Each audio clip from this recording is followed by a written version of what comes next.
What's going on to all my Winning Time fans out there, and welcome back to my channel, Movie Files. Elliot back again, breaking down this week's episode of HBO's Winning Time, episode 6, an episode in which we see our team dealing with adversity of what happened to Jack last week. And speaking of Jack, we got some celebrity cameos in this episode in Jack Nicholson and Richard Pryor, and so much more. I'm so excited to break it all down for you all here in the spoiler review. But before we get into it, make sure you're checking me out on all my other social media accounts. If you all are new to the channel and love early movie reviews, TV breakdowns, and live streams, will come and join the community by subscribing and hitting that notification bell. And as you all can see on the screen now, if you enjoyed this breakdown review, well, make sure to give it a thumbs up and also share it. But more importantly, let me know your thoughts of this episode, favorite moments, least favorite moments. How did you think the team handled adversity? In particular, Dr. Buss, Magic Johnson, and Paul. Let's talk about it all in the comments below. So hey, before we get into season 2 announcement and obviously breaking down this week's episode, I really enjoyed talking basketball with you all. So let's talk about the NBA segment of this breakdown video. And look, it's sad news for us Laker fans out there. Unfortunately, it's official. The Lakers are not going to the playoffs nor the play-in. They were officially eliminated last week. And, you know, LeBron unfortunately can't chase that title in regards to championships as well as scoring title. And it's just, hey, here's my 2 cents of the situation in this season as a whole. Is no one person to blame. I don't think the executives, I don't think you could put blame on Rob Pelinka. I don't think you could put blame on Frank Vogel or even the players of that matter. I know LeBron, you know, rumor has it he put this team together, which we know he has a lot of pull in NBA. I don't blame Russell, even though he was very inconsistent this season. AD, his injuries, you know, we got to figure something out. Pilates or yoga is something to keep this man healthy, but it just wasn't a consistent team. There's a lot of injuries. You know, I hate to put the age in the game, but they had some older players. They didn't really have a lot of fresh, new excitement on coming on the court or coming off the bench. Malik Monk had some moments. Austin Reeves had some moments. You know, obviously Tucker had some moments, but it wasn't consistent, right? So I think it's just a combination of injuries, old age, and just inconsistency. And also the fact that your 3 main players, LeBron, AD, and Russ, only played 21 games. I think it's safe to say if they would have played more games, they would have won more games and potentially could be in the playoffs right now. So, unfortunately, they won't be making the playoffs. They won't be winning the title. I think the biggest thing that I can see as a failure this season, and let's keep in mind, the Lakers have been around forever, right? They have 17 banners in their name. They don't win every single year, right? But I think the thing that makes this team a little bit different was the expectations. It was the championship aspirations this year, and unfortunately, just couldn't meet those expectations. But hey, there's always next year. There's some free agents. Let me know in the comments. Do you get rid of Russ? Do you get rid of AD? What are your thoughts on that, and what do you hope to see? And also Frank Vogel, I think they're going to be cutting ties pretty soon as well. So, hey, there's been rumors Doc Rivers might get into the equation. So let me know your thoughts on this season for the Lakers and what you all hope to see next year. So outside of that, playoffs are right around the corner. It's looking like it's going to be a fun playoffs. I know the Nets, I know some Nets fans watch these reviews. Look, y'all got your team coming together. I know there's still no word of Ben Simmons, but KD and my boy Kyrie are looking really good. We talked about Boston a couple weeks ago. They look vicious on the defensive end. And look, man, 76ers, the Bulls, it's going to be a nice playoff. And out west, ooh, it's going to be tough with, you know, we got the #1 seed looking fantastic and the Suns, obviously Golden State's coming together and Curry's coming back from his injury, and those Memphis Grizzlies, those boys are looking scary. So let me know right now before we start the playoffs, who's your favorite to win the NBA championship? Let's talk about that in the comments. So getting into tonight's discussion about the episode, but before we do so, I don't know if you all know it or not, but as you can see on the screen now, it is official. There will be a season 2 of Winning Time, which puts a big smile on my face because I'm thinking, okay, this is going to be a one-off. We probably won't be able to explore the different championships, the beef between, the rivalry between Magic and Bird and all the different things, the bad boy Pistons, the stuff with Magic, what happened to him in the 90s. But now that it's a season 2, we will be able to explore that. So that gets me very excited. Let me know your excitement level. What era, what time period, what do you think they'll tackle in season 2? Let's talk about your excitement level in the comments below. I'm very excited for those news. But listen, This episode, we talk about it every single week. It gets better and better each week, which again make me happy for season 2 that we can explore more of these characters, more of the dynamics or what have you. So I thought this episode did such a fantastic job of tackling adversity, and particularly facing adversity with Dr. Bus going on, with the walls caving in on him and the health of his mom, with Magic, the adversity of like, what do I do with my brand? What do I do with my relationships that we'll talk about in this breakdown? And of course, Paul. What the hell do I do as the head coach of the Lakers? So I love how the show portrayed how these people reacted to adversity in this episode. I thought it was fantastically done. But let's get into my thoughts and break it all down. Again, full spoilers ahead. But I love how we open the episode with the Apprentices dilemma as we see Paul finds Pat in Jack's office preparing for his 27 words. And what I like about this conversation, these two men, it's foreshadowing to they have to step up. As Paul mentions that maybe we're just those guys that help other people get to where they want to go. But I love that, they don't really know it, but they're going to be working together sooner rather than later. For people that don't know the true accuracy to who's, what happens with Pat Reilly and him, being the Lakers head coach and whatnot. I don't want to give too much away for those that aren't too familiar with like the accuracy of what really happens. But I love that conversation between those two characters as they learn about what happened to Jack and his accident. And we see, and again, just that conversation of Pat being behind, Chick, and obviously Paul being behind, Jack. I just love that dynamic and them having to face adversity and step into their path and becoming the great people that they want to be and need to be in these situations. So transitioning over to Magic Johnson, the brand, and looking for a shoe company to work for, or to say not work for, but to represent, as we see as the marketing people are talking about that Irvin's going to have to be removed and it's going to be Magic Johnson, again pitching that into his head. And we see the hints, again, this gets me excited about, I know we're going to get Larry Bird this season. I think they actually casted him, if I'm not mistaken. I believe Bo Burnham is cast in the role. I might be mistaken there, but we hear that Larry Bird, the living legend, has made commitments to a shoe company, getting $90,000 a year. So we know that personal rivalry is like, oh, if Bird do it, I got to go ahead and make a big splash, as we'll talk about his commitments a little bit later. But I really enjoyed the moment when we see Nike make their pitch to Magic, and you talk about a huge missed opportunity. That was a huge thing that we'll talk about when we find out how much money Magic left on the table. We're going with the other Converse shoe company. But getting back into what's going on with Paul and Jack in this episode, as we see that Paul is speechless when he first sees Jack, and let's be honest, he wasn't looking good, and we'll talk about his health in this episode, but you can just see the wheels turning, the bell, the fire alarms going off in Paul's head, as he's not prepared to be the head coach of the Lakers, but he wants his friend to get back in good health. So speaking of the Lakers, we got to talk about Dr. Bus in this episode. And I personally think all the emotional beats that really worked for me in this episode came from Dr. Bus's plot in his moments. Starting off with, we get a first cameo, one of the first of many of this episode. We see the Laker season ticket holder in Jack Nicholson. I don't know, you might have heard of the guy. He's one of the greatest actors of all time, and also very synonymous with being on the sidelines of the Lakers game. And I love that they're continuing that conversation with, we got to get the celebrities in the building of the Forum, and Jack Nicholson was one of them, as he was one of the biggest stars in the world during that time of when this show takes place. But I have a question for my sports fans out there. Who's more synonymous to their teams? Jack Nicholson to the Lakers on the sideline, or Spike Lee in the New York Knicks? Let me know your thoughts on who do you, when you think of a team, do you think more about Jack or Spike? Let me know your thoughts on that. But getting back into the conversation, as we see that Dr. Bus is meeting with the representatives that are holding his loan, and I love this moment here. We ain't going to pay you the loan, but instead, we're going to have you be the official bank of the Los Angeles Lakers. And I love the moment, the comedic moment, when Frank's like, they're like, how much do you guys have in your name? It's like, oh, he pulls out his wallet, $72. I love, again, the confidence that they have. But again, notice how we see Dr. Bus handling. He doesn't freak out. He doesn't panic. And that's something that we're going to talk about too, which was very, very important in this episode. His confidence, everything's going to be okay. But we see that his mama and the bookkeepings aren't looking too good. And speaking of not looking too good, it seems like some health issues going on with Mama Bus in this episode. And I talked about the emotional beats.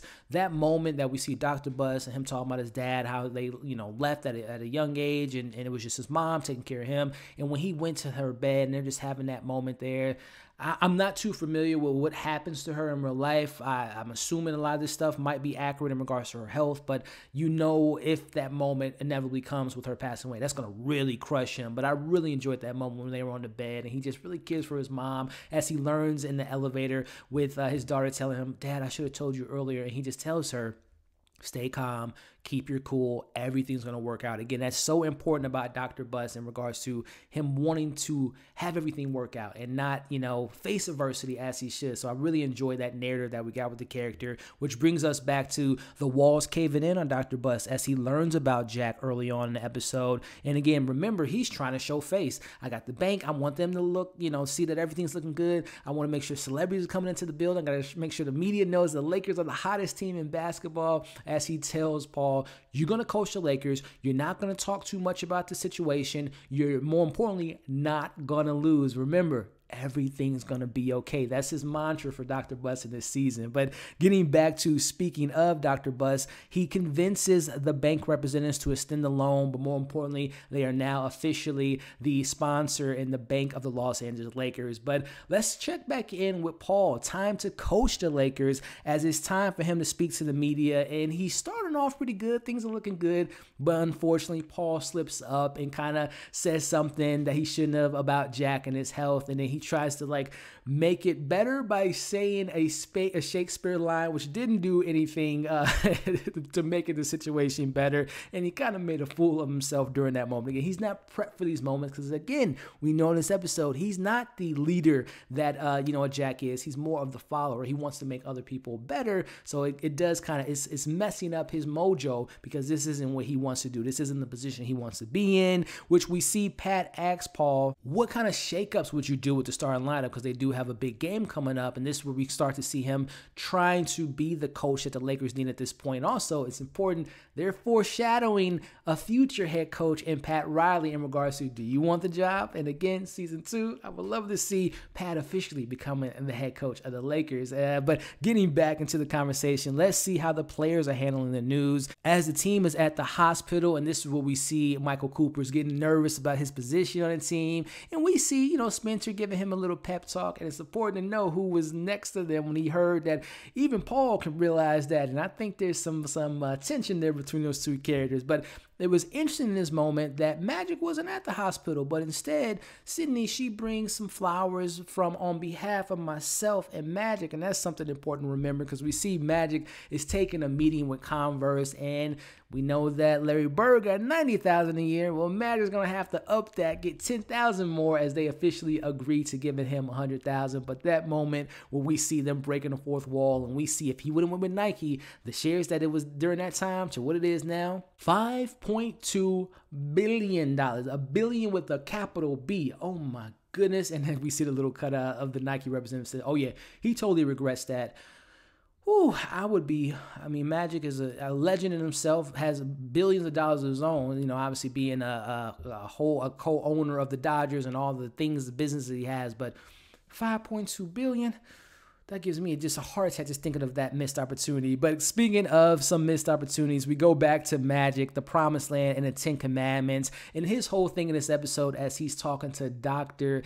Day, Dr. Thomas Day, who is the father of his girlfriend. And I really enjoyed the narrative and the stuff that we get within those two characters in this episode as he looks over the numbers. But more importantly, the smart decision needs to be made. And Magic, you need to keep everyone happy. And that's an important line to where we get Magic and what he has his dad, or I should say Mr. Day, do to his daughter a little bit later in the episode. But getting into some of the fun moments of tonight's episode, we come to the club and we meet one of my favorite comedians. Well, not really. His stand-up shows are okay, but I really prefer him more so in movies. Day. I'm talking about Mike Epps, who is portraying one of the funniest comedians of all time, in my opinion, and that is Richard Pryor, as he's trying to give Magic some advice. And this was a quieter moment, a small scene, quick scene, but a very important scene about how Magic should handle his business, and particularly how he took advice for how to handle fame and keeping an eye out for the moochers, but also doing business with the white man, which coincidentally we see Dr. Bus calls Magic over as like his, you know, trophy in front of these investors, in front of the bank representatives. But the key word that we see Dr. Bus say about Magic is he's ours, as he's describing Magic. And again, match that with Sydney coming up, talking, kind of speaking out of term in regards to getting their names, information, and all that stuff. But again, that's some very good advice that Mr. Pryor gave to Magic in regards to keep an eye out for the people you got close to you, and particularly how the white man considers you as theirs. I really enjoyed that word of advice by Richard Pryor. But getting back into the conversation at hand, now it's really up to this point. I've really enjoyed Quincy Isaiah's portrayal as Magic Johnson. I think he has the, the personality, the charisma, the charm, but I'm not going to lie.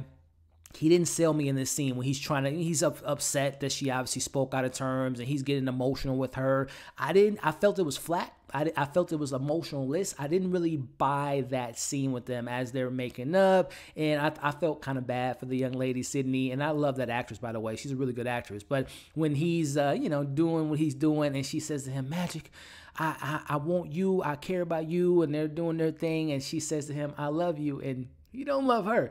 You got love for Cookie, and we'll talk about that a little bit later. But let me know, in that moment, did you feel bad for the young lady? Did you feel that she genuinely loved and cared for Magic, or she was just along for the ride to kind of get Magic on top? Let me know your thoughts on that. But wrapping up the episode as Paul gives yet another Shakespearean speech in front of the team, which wasn't the best speech if you ask me, but he's shaking things up as he put Cooper in as the starting four, which means Spencer's coming off the bench, which we didn't get a ton of Spencer in this episode besides him, learning about the, how he's going to be coming off the bench. And also Richard Pryor has said something to him about going to a party. And I talked about it last week that unfortunately Spencer did deal with, not only being blackballed from the NBA for a long part of his career, but also having some issues with off-court drug addiction and alcoholism. So we get a hint of that in this episode, but not a ton of him in this episode. But that moment that Paul says, it's not a personal decision. I have you come off the bench.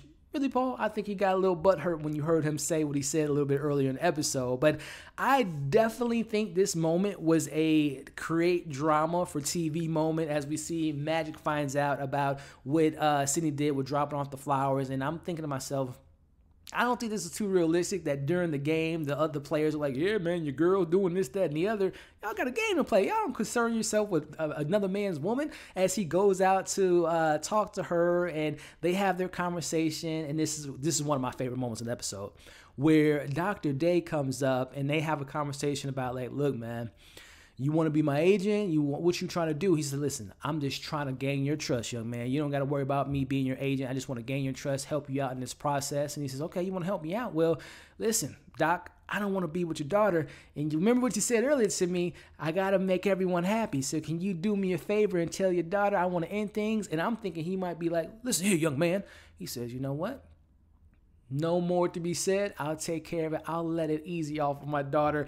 That was one of my favorite moments of this entire episode. Let me know what you all thought of it. But unfortunately, I know from my basketball purists out there, me being one of them, we didn't get any basketball in this episode, which was unfortunate. But I think we're going to get more in this season, and hopefully more in season 2 to see those Showtime Lakers. But we end the episode with Jack on, facing the end of his life.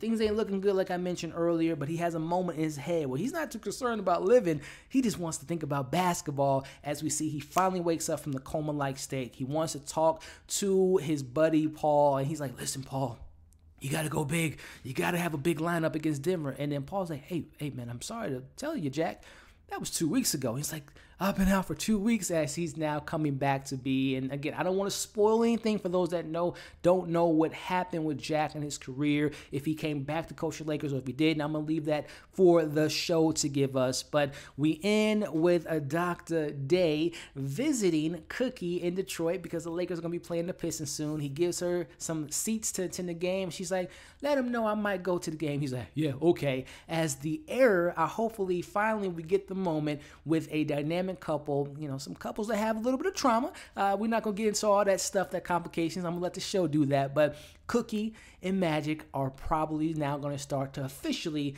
be a thing. And we know they dated in the past, and the show hinted at that, but I think now they're going to be on the same page, which I'm excited to see that relationship develop in this show. So again, what I took away from this episode, the theme of how these characters are facing adversity, whether it's, Dr. Bus with the bank, with the health of his mom and all that stuff. I really enjoyed those emotional beats. Tie that into what we got with Paul in this episode. normally a person that follows, normally a person that helps people get to their goals, he has to step up as a coach. And I really enjoyed the narrative that we got there. And of course, Magic, the brand, you know, the shoe company, the decision he makes, the relationships outside of basketball, all that stuff to me was just really well written. I take away, you know, that scene that I mentioned I felt was a little bit flat, but even taking that aside, another fantastic episode of this show that just continues to deliver great dialogue, great performances. Seeing some moments as a Laker fan just makes me happy. I really love this show. But hey, that's just my thoughts. I want to know your thoughts, your pros, your cons, favorite moments, least favorite moments. How do you feel about that season 2 announcement? How do you feel about the real life Lakers and the NBA playoffs right around the corner? Let's talk about it all in the comment section. So I want to thank you all for staying to this point in the video. If you haven't already, make sure you like the video, share the video, leave your thoughts in the comments, and of course, subscribe to the channel, hit that notification bell, and come and join this awesome community. I appreciate you all. Hope you enjoyed this breakdown. As you can see on the screen now, subscribe to my channel, check out my other content. We'll catch you on the next video.